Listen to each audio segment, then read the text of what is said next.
Assalamualaikum warahmatullahi wabarakatuh. Om Swastiastu, salam kebajikan bagi kita semua. Perkenalkan, saya Anggun Asti Anggia dengan NIM 21095111029 dari Fakultas Kedokteran Hewan Universitas Udayana.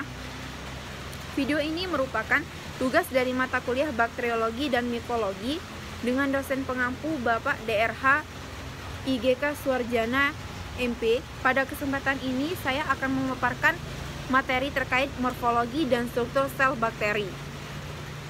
Morfologi sel bakteri, ukuran sel bakteri yang sangat kecil atau mikroskopis. Ukuran sel bakteri yang mikroskopis dapat terlihat dengan jelas dengan menggunakan mikroskop. Dengan bantuan mikroskop dapat dilihat morfologi sel bakteri dengan jelas. Bahkan dengan menggunakan mikroskop elektron dapat dilihat berbagai struktur halus yang ada baik dan di luar maupun di dalam sel bakteri dengan lebih jelas. Dengan bantuan mikroskop dapat diamati bentuk sel bakteri. Bentuk sel bakteri tidak akan berubah dari satu bentuk ke bentuk yang lain selama struktur dinding selnya tidak rusak atau hilang. Dinding sel bakteri dapat rusak atau berbagai faktor, antara lain karena pengaruh senyawa kimia antimikroba atau antibiotik. Kerusakan dinding sel bakteri ada yang masih menyisakan struktur dinding sel, namun ada juga sel bakteri yang seluruh struktur dinding selnya hilang. Terkait dengan bentuk sel bakteri, terdapat 3 bentuk dasar, yaitu antara lain sebagai berikut. Pertama, ada sel bakteri yang berbentuk bola atau kokus. Berdasarkan atas kelompokan selnya, bentuk kokus ini kemudian dikelompokkan menjadi ada Dilokocus. Dilokocus yaitu penataan sel bakteri kokus dalam kelompok 2 sel. Kemudian ada Streptococcus yaitu rangkaian sel bakteri kokus yang membentuk rantai panjang atau pendek. Yang ketiga ada Tetrad yaitu penataan sel bakteri kokus dalam kelompok 4 sel yang membentuk persegi 4. Kemudian ada Staphylococcus yaitu kumpulan sel-sel bakteri kokus yang tidak beraturan atau bergerombol yang membentuk seperti penataan buah anggur. Kemudian ada Sarcina yaitu kumpulan sel-sel bakteri kokus yang membentuk kubus yang terdiri dari 8 sel atau lebih. 2. Ada sel bakteri yang berbentuk batang atau basil. Bentuk bakteri basil akan membentuk berbagai macam pengelompokan selnya, yaitu ada Diplobasil yaitu penataan sel bakteri hasil yang berkelompok 2 sel atau berpasangan. Yang kedua ada Streptobasil yaitu penataan sel bakteri basil yang membentuk rantai. Yang ketiga ada sel bakteri berbentuk spiral. Bakteri yang berbentuk spiral tidak membentuk pengelompokan atau saling menempelkan dinding selnya dengan dinding sel bakteri lain. Bakteri spiral selalu berada secara terpisah-pisah atau tunggal. Masing-masing spesies berbeda dalam panjang sel serta ketegaran dinding selnya. Bentuk dasar sel bakteri. Bentuk dasar sel bakteri terdiri dari satu ada penataan sel kokus yaitu pembelahan dalam satu bidang yang menghasilkan Diplococcus dan Streptococcus yang pembelahan dalam 2 bidang yang menghasilkan Tetrad. Pembelahan dalam 3 bidang yang menghasilkan Sarcina yaitu pembelahan dalam banyak bidang yang menghasilkan Staphylococcus. Kedua ada penataan sel basil yaitu bakteri yang memiliki sel berbentuk batang atau silinder. Yang ketiga ada penataan sel spiral yaitu bakteri yang berbentuk lengkung dan nampak seperti spiral. Struktur halus ultrastruktur sel bakteri terdiri dari pertama ada flagellum. Flagellum, beberapa struktur halus atau ultrastruktur dapat ditemukan baik pada permukaan luar sel bakteri atau di luar sel bakteri. Struktur halus sel bakteri secara lebih jelas dapat diamati dengan menggunakan mikroskop. Struktur ini merupakan embel-embel seperti rambut. Struktur ini amat tipis, satuan pengukurannya adalah nanometer. Flagellum tumbuh dari suatu tubuh dasar struktur granula tepat di bawah membran sel di dalam sitoplasma. Kemudian menembus dinding sel. Flagellum sering dijumpai pada sel bakteri yang berbentuk basil dan jarang dijumpai pada sel bakteri yang berbentuk kokus.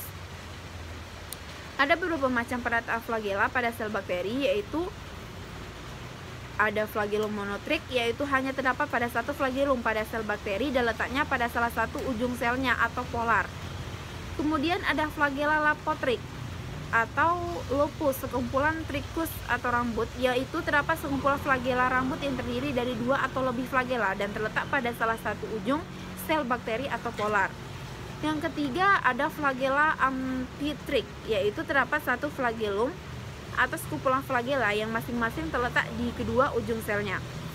Yang keempat ada flagella peritrich, yaitu terdapat banyak flagella yang tumbuh pada seluruh permukaan sel bakteri atau sel bakteri dikelilingi oleh flagella.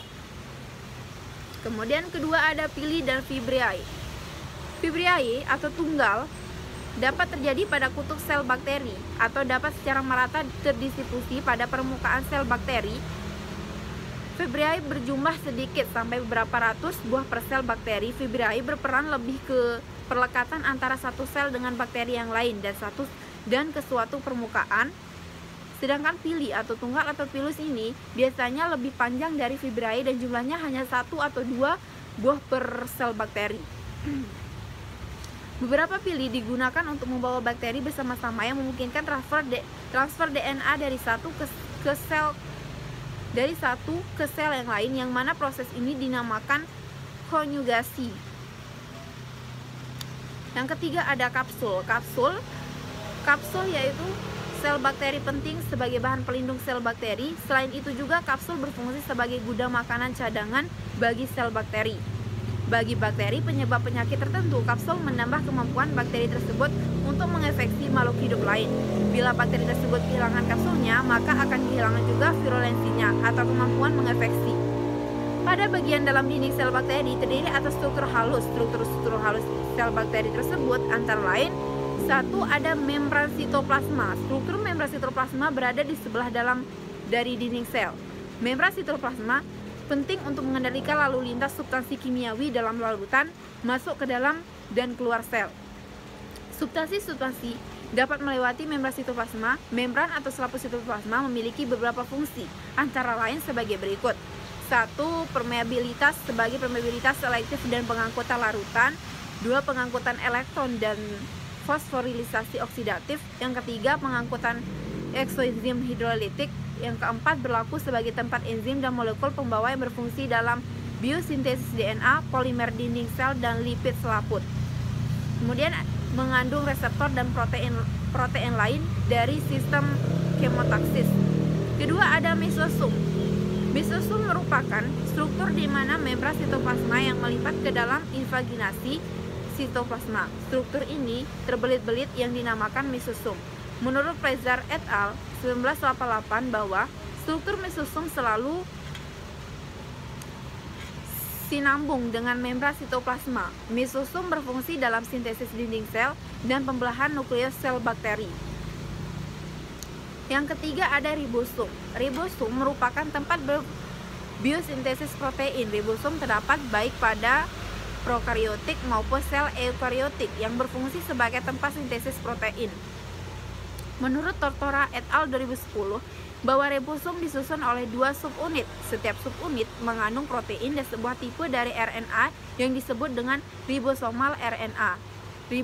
Ribosom prokariotik berbeda dari ribosom eukariotik. Dalam kandungan jumlah proteinnya dan molekul RNA ribosom prokariotik juga lebih kecil dan kurang padat jika dibandingkan dengan ribosom sel eukariotik.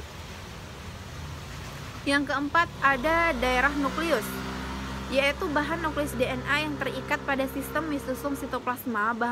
Bahan nukleus sel yang bakteri disebut kromosom bakteri atau nukleoid.